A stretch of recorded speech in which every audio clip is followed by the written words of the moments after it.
할렐루야. 아멘. 우리 옆에 분하고 한번 인사합시다. 잘 오셨습니다. 감사합니다. 우리 한 번 더 인사합시다. 당신을 위해 좋은 일이 시작되었습니다. 당신을 위해 좋은 일이 시작되었습니다. 아멘. 우리 인터넷으로 또 실시간으로 캐나다에서 군에서 함께 예배하시는 우리 모든 성도님들을 주님의 이름으로 사랑하고 또 축복합니다. 아멘. 제목을 한번 따라 했습니다. 기도 반격의 성화. 기도 반격의 성화. 사람은 누구나 자신이 경험한 또 자신이 체험한 그 하나님을 찬양할 수 있고 또 고백할 수 있습니다. 다윗이 여호와를 나의 목자라 부를 수 있었던 이유는 하나님께서 자신을 푸른 풀밭에 누이시고 쉴만한 물가로 인도하심을 체험했기 때문입니다. 아멘. 맞습니까? 아멘. 그래서 다윗이 1절로 2절에 여호와는 나의 힘이시요 나의 반석이요 요새시요 나의 방패요 또 나의 반석이요 나의 산석이요 나를 건지시는 분이요 나의 구원의 뿔이요 라고 고백할 수 있었다는 것은 그런 하나님을 삶 속에 경험했다는 겁니다. 아멘. 다윗의 삶에 하나님께서 힘이 되어셨어야만 하는 그런 일들이 있었고 그 힘으로 그에게 반석과 요새가 되어주실 일과 그를 건져내셔야 할 만한 일들이 다윗의 삶에 있었다는 이야기입니다. 그가 피해야만 하는 바위와 방패와 구원의 뿔과 산성이 되어주셔야만 했던 그 일들이 다윗의 삶에 있었다는 이야기입니다. 다윗은 그런 하나님을 경험했고 그 하나님을 지금 찬양하고 있는 겁니다. 많은 사람들이 하나님을 경험하기를 원합니다. 다윗과 같은 그런 하나님을 경험하고 싶어하고 그런 하나님이 자신의 삶 속에 역사해 주기를 기대합니다. 그렇다면 우리는 알아야 합니다. 만일 하나님께서 힘이 되시고 반석과 요새가 되셔야만 했던 그러한 일들이 있었다면 그 상황은 결코 쉽지 않은 상황이었을 거라는 겁니다. 하나님께서 그 힘의 능력으로 다윗을 건져내셔야만 했다면 지금 그 다윗의 상황은 인간의 힘으로는 해결할 수 없는 상황이었다는 것을 우리는 짐작해 볼 수가 있는 겁니다. 하나님께서 그가 피해야 할 바위와 방패와 산성이 되셨어야 하는 것은 바로 다윗을 치료했던 그 원수들의 손과 사울의 공격이 얼마나 위협적이고 매서웠던가를 우리는 짐작해 보아야 한다는 겁니다. 그러기에 우리는 하나님의 그 엄청나신 그 능력을 우리가 삶 속에 체험하고 내 삶 속에 그 하나님을 경험하기를 원한다면 그러한 상황 속에서 주님을 찾아야 한다는 겁니다. 아멘. 그런 상황이 내 삶 속에 일어나는 것을 두려워하지 말라는 겁니다. 아멘. 다윗은 본문 4절로 5절에 자신이 겪었던 그 상황들을 요약해 놓았습니다. 다윗은 이르기를 사망의 줄이 나를 얽매었고 불의의 창수가 나를 두렵게 했으며 수월의 줄이 나를 두르고 사망의 올무가 내게 이르렀다 이야기를 합니다. 만일 이러한 상황들 중에 한 가지라도 나의 삶에 일어난다면 아마 우리는 감당하지 못할 겁니다. 그런데 이러한 일들이 다윗의 인생에 몰려왔다는 겁니다. 그게 얼마나 힘들고 어려웠겠냐는 겁니다. 하루하루 살아가는 것이 그에게는 버거운 짐이었을 겁니다. 첫째, 사망의 줄이 나를 얽매였다를 합니다. 다윗은 사냥꾼이 쳐놓은 그물처럼 자신을 집어삼키기 위해 둘러치고 있는 그 악한 자들을 바라보고 있는 겁니다. 시편 22편 12절로 13절에 보니 이들은 마치 많은 황소와 바산의 힘센 소들과 같아서 이들이 입을 벌리는 것이 마치 찢고 부르짖는 사자와 같다 말합니다. 또한 16절에는 자신을 둘러싼 이들을 개들로 표현하면서 자신은 이들이 집어삼키려고 나의 수족을 뜯는다 이야기를 합니다. 벗어나려고 몸부림치면 칠수록 더욱더 그 그물에 몸이 걸려드는 상황. 다윗은 그런 상황 속에 처한 자신을 지금 회상하고 있는 겁니다. 위험에 처해 있지만 도움을 청할 수도 없습니다. 자신을 구해줄 사람, 그런 사람이 지금 자신의 주변에 없고 설령 그 사람이 한들 그에게 다가가서 손을 내밀 수도 없습니다. 왜냐하면 자신을 도와준다면, 또 자신을 보고도 최소한 신고조차 하지 않는 사람이 있다면 사울에게 죽임을 당하기 때문입니다. 도와준 그 사람만 죽임을 당하는 것이 아니라 그의 가족과 친척과 그의 친구와 또 이웃과 그 마을 사람 전부까지라도 죽임을 당하는 것이 눈에 보이기 때문에 다윗은 섣불리 다가가서 도와달라 말도 못합니다.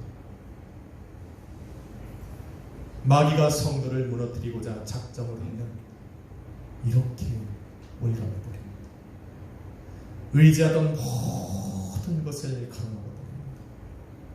이전에 내가 알고 지내왔고 내가 의뢰할 수 있었던 모든 것도 다 끊어놓습니다.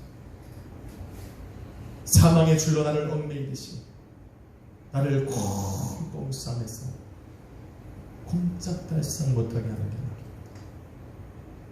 성도는 이런 상황 속에서 피할 길을 찾아야 합니다. 다윗은 또한 불의의 창수가 나를 두렵게 했다 말을 합니다.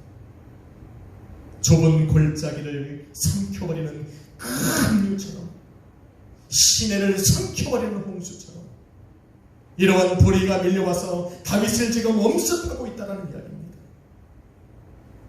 다윗은 두려웠다 고백합니다. 다윗은 어떤 사람입니까?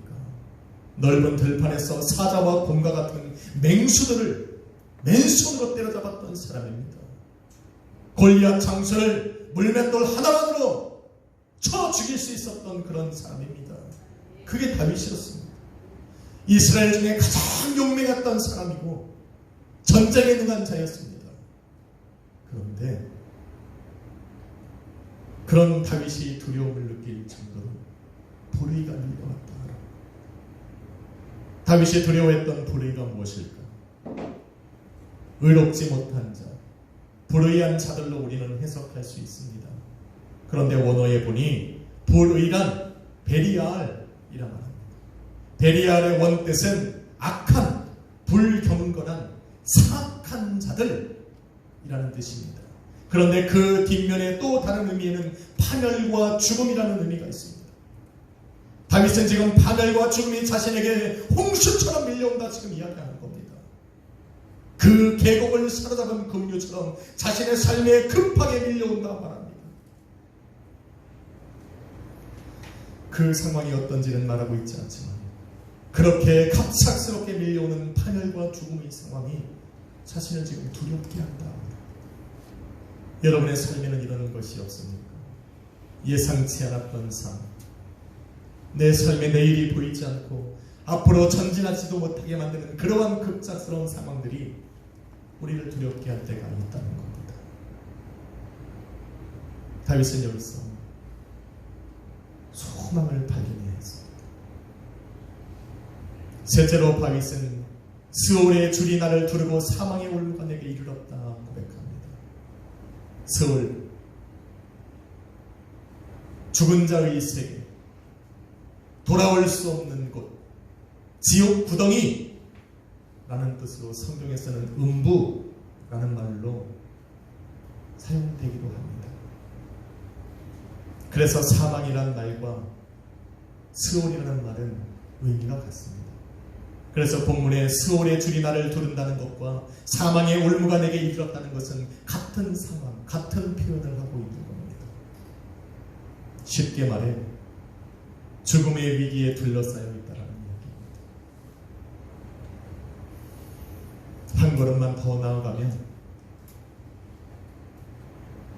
사망의 자리에 내가 나갈 수 있는 상태, 사방에서 몰려와 자신을 둘러싼 그 사망과 죽음의 공포, 마치 사형당하는 자를 묶는 줄과 올무가 내 온 몸과 영을 묶어버린 상태, 그러한 상황 속에서 소망도 끊어지고 돌아올 수 없는 죽은 자의 세계로 끝없이 추락해 떨어지는 그 생각을 다윗은 지금 붙잡을 수가 없는 겁니다.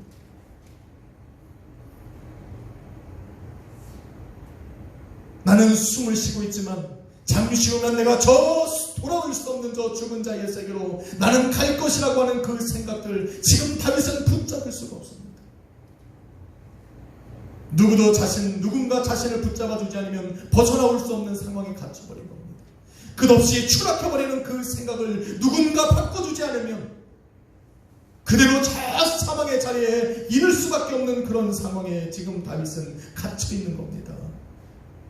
스올의 줄과 사망의 올무를 끊어들 사람이 없다면 그대로 다윗은 그 생각과 함께 그 나락으로 떨어져 버릴 수밖에 없는 상황에 이르러 있는 겁니다. 다윗은 방법을 찾아야 했습니다. 다윗과 동일한 상황에 처했던 사람이 있습니다. 바로 바울입니다. 그는 고린도후서 11장 23절에 이렇게 말을 합니다. 내가 수고를 넘치도록 하고 옥에 갇히기도 하고 매도 수없이 맞고 여러 번 죽을 뻔했다 말을 합니다. 그는 이르기를 40에 하나 감한매를 5번 맞았고 3번의 태장과 1번 돌로 맞았고 3번의 파산하여 1주야를 바다 깊은 곳에서 지냈으며 강의 위험과 강도의 위험과 동족의 위험과 이방인의 위험과 시내와 광야와 바다의 위험을 겪었으며 거짓 형제 중에 위험을 당하고 여러 번 자지 못하고 줄이고 목마르고 여러 번 굶고 춥고 헐벗었다 말합니다. 이 모든 상황들이 자신에게는 스올의 줄이고 사망의 올무였다 이야기를 하는 겁니다. 이런 절망의 상황들 속에서 바울이 찾은 소망이 하나 있었습니다.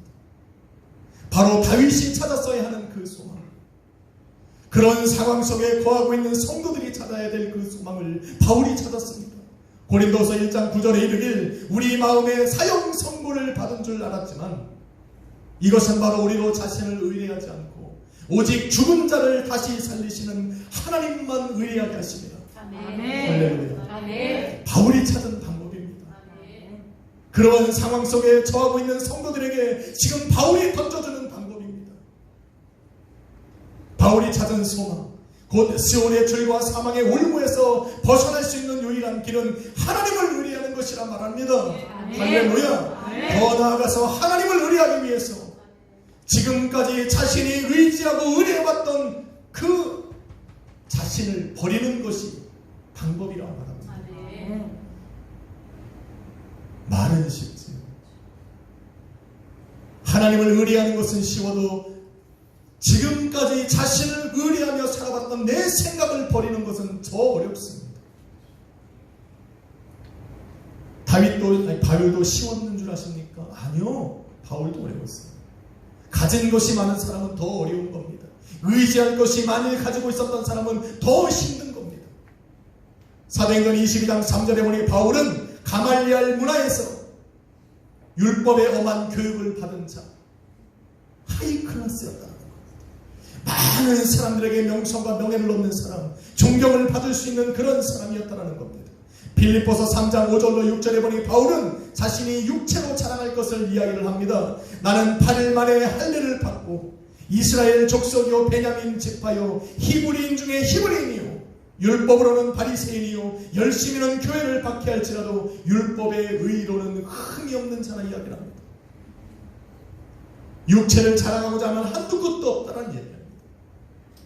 지식도 있었고 재능도 있었고 능력도 있었고 가문도 좋았고 가지고 있는 재물도 많았다 말을 합니다. 인생을 자기를 의지하며 의리하며 살아가기에 충분한 조건을 가지고 있었다 말을 합니다. 자신이 의지하고 의뢰해왔던 이 모든 것을 버리고 오직 죽은 자를 살리시는 하나님만 의뢰하는 것은 결코 쉬운 일이 아닙니다.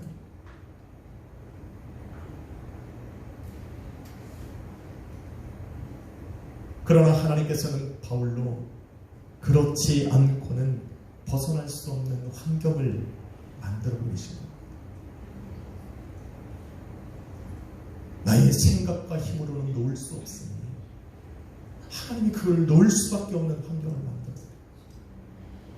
바울의 인생에는 그것이 환난과 시련이었지만 하나님에게는 그를 구원할 수 있는 길이었어요. 아멘. 바울은 드디어 그 마음을 바꿉니다. 그 생각을 바꿨습니다. 그래서 이제는 자신이 죽을 수 있는 그런 환경, 감옥과 또 줄이고 목마르고 허물 벗은 그 자리에서도 우리 하나님을 찬양할 수 있고 그 자리에서도 하나님을 의뢰하며 기도할 수 있었어요. 위험이 도사리고 있는 강과 시내와 바다와 그 광야를 지나면서도 하나님께 찬양하고 기도할 수 있고 그곳에서도 하나님을 의뢰할 수 있었어요. 왜? 그곳에도 하나님이 계시다는 것을 알았기 때문에. 큰 혼란과 시련을 지나면서 내가 가지고 의지하며 살아왔던 것으로는 도대체 벗어날 수 없었지만 하나님은 나를 벗어나게 하신 것을 알았기 때문에 아멘. 드디어 그런 자리에서 하나님을 경험하는 거예요. 아멘. 성경은 말합니다. 고난이 내게 유익. 내가 이것으로 하나님의 율례를 알게 되었노라 말합니다. 고난을 겪지 않고는 우리가 내 생각과 나를 의지하며 의뢰하며 살아왔던 내 생각을 하나님께로 돌릴 수가 없기 때문에 그래요. 좋은 직장, 좋은 월급을 받는 사회의 높은 지위와 명성을 얻은 사람이 하나님을 의지한다는 것은 결코 쉬운 일이 아닙니다. 살만한 사람들이 하나님을 매일마다 찾는 것은 결코 쉬운 일이 아닙니다. 나의 힘으로 의지할 수 있고 해결할 수 있는 일 속에서 하나님을 찾고 기도할 수 있다는 것은 결코 쉬운 일이 아닙니다. 그러나 그것으로 감당하지 못할 일들이 내 삶에 일어나기 때문에 장차 이 땅이 하나님의 심판 앞에 놓일 때는 내가 가지고 있는 그 어떤 것으로도 그 환난의 시기를 벗어나고 재앙을 피해갈 수 없기에 하나님은 미리 우리를 준비시키는 거예요. 내가 의지할 수 있는 것, 내가 의뢰해서 해결할 수 없는 그 일들을 내 삶에 일으키셨어. 하나님을 의뢰하게 만듭니다.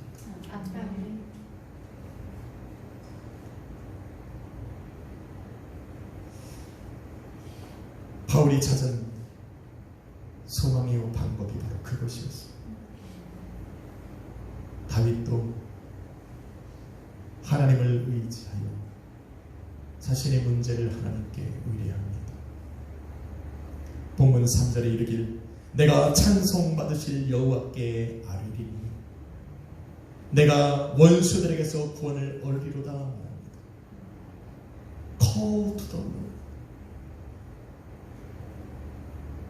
주님을 부르겠다는 겁니다. Call to the Lord. 주님을 의뢰하겠다는 겁니다. 내가 비록 왕이었지만 왕의 힘과 권세와 능력이 아니라 내가 하나님을 부르고 하나님을 의지하겠다라고 지금 이야기를 하는 겁니다. 아직 다윗이 1절로 2절에 고백했던 그 하나님을 완벽하게 경험한 것은 아닙니다. 자신이 지금 이 고백을 할 동안에 인생 속에서 그런 하나님을 완전히 경험했던 것은 아니지만 내 삶 속에 나의 힘이시고 반석이요 요새요 건지시는 하나님이요 내가 피할 바위요 방패요 구원의 뿌리요 산성이 되신 그 하나님을 내가 지금 완전히 경험한 것은 아니지만 믿음을 들여 지금 선포하고 있는 거예요. Call to the Lord. 나는 주님을 부를 것이고 내가 주님을 부르는 그 순간 나는 내 원수들에게서 구원을 얻을 것이다. 할렐루야. 아멘. 여러분 성도들도 마찬가지입니다. 다윗처럼 그 방비하신 하나님 주님의 모든 능력과 권세를 체험했기 때문에 우리가 주님 앞에 나가 주님의 이름을 부르지는 못하는 겁니다. 아니요, 그럴 수도 없습니다. 하지만 하늘과 땅을 다스리시고 천지를 주관하시는 그 하나님을 우리는 믿는 겁니다. 아멘. 믿으시면 아멘 합시다. 아멘. 말씀에 기록된 대로 약속하신 대로 주님께서 나의 간구와 부르짖음을 들으실 것이요 들으신 주님께서 나를 위해 일하실 것이요 아멘. 일하시고자 일어나신 그 주님은 나를 위해 선하고 아름답고 완전하신 계획으로 일하실 것이기에 실패가 없으시고 그러기에 나는 주님을 찾고 그분을 의지하고 의뢰할 수 있다 말이에요. 믿으시면 아멘 합시다. 나의 환경과 처지를 알고 이제는 믿음으로 선포합니다. I'm saved from my enemies. I'm saved from my enemies. 나의 원수들로부터 구원을 받을 것이다. 바울은 아직 원수들의 손에서 구원받은 것은 아니지만 그렇게 선포하는 거예요. 왜? 그렇게 일하실 주님을 알기 때문에. 아멘. 그렇게 약속하신 그 하나님을 만났기 때문에 다윗은 믿음으로 선포합니다.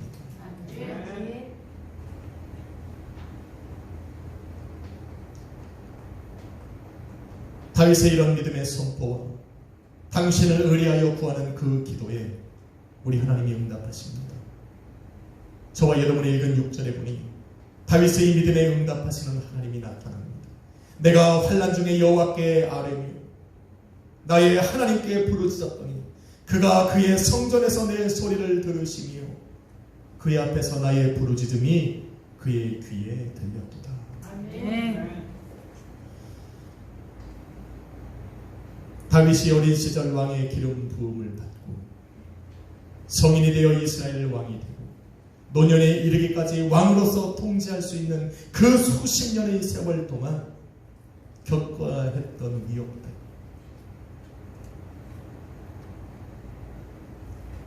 다윗은 짧게 두 구절로 요약해 놓았습니다. 지난 일들이기 때문입니다. 현재 내가 겪고 있는 일이라면 그렇게 짧게 이야기를 못합니다. 하루가 천년 같고 1분이 하루같이 길게 느껴지는데 어떻게 사망의 줄로, 불의의 창수로, 수월의 줄로, 사망의 얼무로 짤막하게 표현합니까? 그런데 이미 다윗에게는 지난 일들이 되어버린 겁니다. 그래서 지금 본문에 그렇게 짧게 기록합니다. 그냥 시간이 흘러서 잊혀진 일들이 아니라 자신의 힘이신 여호와 하나님으로 말미암아 넉넉히 이겼기 때문에 그 시간들을 지나면서 내가 하나님을 만나고 하나님을 경험하고 그 하나님을 의지하고 의리하는 것들이 더 강해졌기 때문에 단순하게 고백합니다. 저와 여러분도 그렇게 되리라 믿습니다. 아멘. 그런데 아직 저와 여러분은 세상 속에서 악한 마귀와 치열하게 싸워야 될 전쟁이 남아있습니다. 믿음으로 선한 싸움을 싸워야 할 그 싸움이 우리에게는 아직 남아있다는 겁니다. 그러니까 아직 그런 고백이 입술에서 나오지 않을 수 있습니다.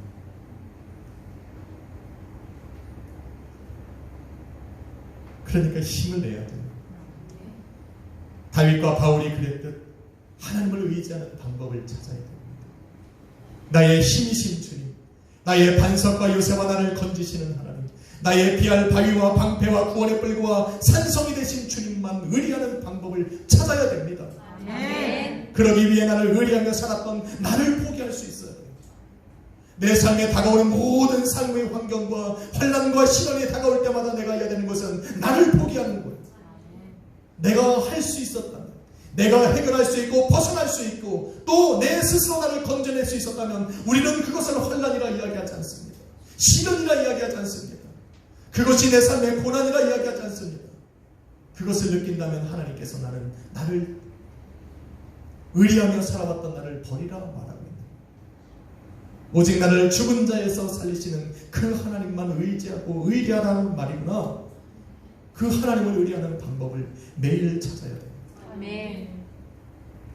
그런 후에 믿음의 선포를 드려야 합니다. 나는 원수들에게서 구원을 얻으리라. 아직 원수들은 떠나지 않았지만 나는 그렇게 선포하는 거예요. 주님께서 그의 성전에서 내 소리를 들으시니 그 앞에서 나의 부르짖음이 그의 귀에 들렸다라고 이 믿음의 찬 확신의 찬양을 드려야 된다. 믿으시면 하면 합니다. 성도의 기도는 여기서 끝나야 돼요. 하나님께 간구하고 부르짖는 곳에서 끝나는 것이 아니라 우리는 그 말씀과 기도를 나의 의리하는 그 간절한 마음을 하나님께서 들으셨기에 응답하실 것을 알고 믿음으로 선포하는 것으로 끝나야 됩니다. 아멘. 다음 시간에 나눌 7절로 마지막 50절까지는 이런 나의 부르짖음에 들으신 그 부르짖음을 들으신 주님께서 반격하시는 일들을 기록하고 있습니다. 하나님은 우리의 기도를 들으시고 잠잠히 계시는 분이야. 아멘. 때로는 일어나 반격하시고 때로는 잠잠히 나를 부르셔서 나를 숨기시는 하나님. 아멘. 성도의 기도가 바로 주님의 반격의 시작입니다. 아멘. 성도가 자신을 버리고 주님만 의리하는 것이 주님께서 반격하시는 시작이고 주님께 찬양하며 그 앞에 나가 그의 이름을 부르고 확신에 찬 믿음의 선포를 드리는 것, 이것이 바로 주님께서 일어나 일하시게 하는 아멘. 그 우리를 괴롭히던 원수들과 세상의 악한 마귀들과 악한 영들에게 반격을 하게 하시는 바로 시작이라는 것입니다. 아멘. 기억해요. 아멘. 그래서 오늘 본문의 설교의 제목이 기도 반격의 선. 사랑하는 성도 여러분, 다윗과 바울처럼 주님을 위한 삶을 살고 주님을 위해 수고하고 애쓰는 성도들은 자신의 삶의 혼란과 시련이 없을 것이라 생각해서는 안 됩니다. 오히려 그것이 당연하다 성경은 이야기합니다. 때론 그것이 본문이 말하듯 사망의 줄로, 불의의 창수로, 수월의 죄와 사망의 올무와 같이 내 삶의 절망적인 상황을 만들 수도 있다. 그렇지만 우리는 주님을 믿는 성도들에게는 피할 곳이 있습니다. 의리할 분이 있습니다. 이 모든 상황을 역전시켜 반격을 해주실 그 주님의 반격이 기다리고 있습니다. 믿으시면 아멘 하세요. 선하고 아름답고 완전하신 이 계획 속에 모든 반격할 준비를 끝내신 주님으로 이제 일어나 일하시기 해야 돼요. 그것이 바로 성도의 기도입니다. 오직 주님만을 위하고 그의 승리를 확신하며 믿음으로 선포하는 것. 주님으로 일어나 반격하시는, 주님으로 일어나 일하시게 하는 바로 그 시작이 바로 성도의 기도입니다. 믿으시면 아멘 합시다. 내 안에 꺼져있던 기도의 불씨를 살려서 성령의 불로 타오르게 해야 됩니다. 기도의 불이 타올라 저와 여러분의 온 영과 혼과 몸을 불태워서 주님의 일하심을 시작하고 이제는 세상을 향하여 주님이 반격하게 해야 됩니다. 승리한 성도의 찬양에는 다윗과 같은 주님을 향한 표현들이 늘어납니다. 주는 나의 힘이요 나의 반석이옵소서. 나를 건지시는 자요 나의 밥이요 방패요 구원의 뿌리요 산성이라는 그러한 고백들이 그런 성도들의 입술에서 고백되어지는 겁니다. 그 사람들의 승리는 바로 같은 길을 걸어가는 또 다른 성도들에게 소망의 불씨를 던져줍니다. 그들에게 기도의 불을 붙여줍니다. 믿으시면 아멘 합시다. 저는 이런 성도들을 바라보면 가슴이 뜨거워져. 나도 그런 상황에 있으면 그렇게 할 수 없는 일들을 그들은 그렇게 하고 있는 것을 바라보면 목사인 저도 내 가슴이 뛰어져. 내 가슴이 뜨거워져. 그리고 저도 그분들처럼 기도하게 됩니다. 다윗이 두려웠듯이 저에게도 두려워하는 것이 있습니다. 바울이 두려워했듯이 내 삶에도 두려운 것들이 있습니다. 그러나 오늘도 기도의 불씨를 땡겨서 성령의 불로 내 영혼을 태워 주님 앞에 기도하는 것은 주님께서 반격을 준비하셨기 때문에 그런 확신과 믿음이 제 안에 있습니다. 이 모든 시작을 이 시간 이 차례 모임 저와 여러분이 할 수 있습니다. 여러분 중에 누군가 한 명이 한다면 우리 교회는 기도의 불이 다시 일어나요. 성령의 불로 태워질 겁니다. 주님의 반격은 시작되고 모든 상황이 역전돼요. 이 어렵고 힘든 이 상황 속에 우리 약속의 교회는 약속의 교회 성도들의 삶은 승리할 겁니다. 저는 그날을 기대합니다. 그래서 성도 한 사람도 쓰러지지 않도록 오늘도 우리 모든 성도는 각자의 자리에서 각자의 상황 속에서 기도를 시작해야 합니다. 기도의 불을 붙이십시오. 성령의 불이 여러분의 삶에 떨어지게 하십시오. 주님께서 반격을 시작하실 겁니다. 기도하겠습니다. 거룩하신 아버지 하나님, 아버지 우리의 삶에 세상으로부터의 미움과 박탈감 또 환난과 시련이 없을 수는 없어. 우리에게는 힘이신 여호와 하나님이 있습니다. 나를 건지시는 주님, 내 삶에 반격하시는 주님, 그 하나님이 주는 일을 마치시고 기다리고 있음을 고백합니다. 이제 우리 성도들은 일어나 기도할 것입니다. 성령의 불로 다시 한번 일어나 내 모든 상황을 역전시키실 그 반격하실 그 주님께 나아갈 것입니다. 주여 역사하여 주옵소서. 우리 안에 기도할 수 있는 그 마음과 믿음을 허락하여 주옵소서. 예수 그리스도의 이름으로 기도했습니다. 우리 찬양 하나 드리시고 우리 잠시 한번 기도합시다. 주여, 교회가 기도로 살아나게 하옵소서. 기도의 불이, 기도의 불이 타오르게 하라. 성령의 불이 타오르게 하라. 하나님의 군대를 불러 여호와로 일하시게 하라. 기도의 불이 타오르게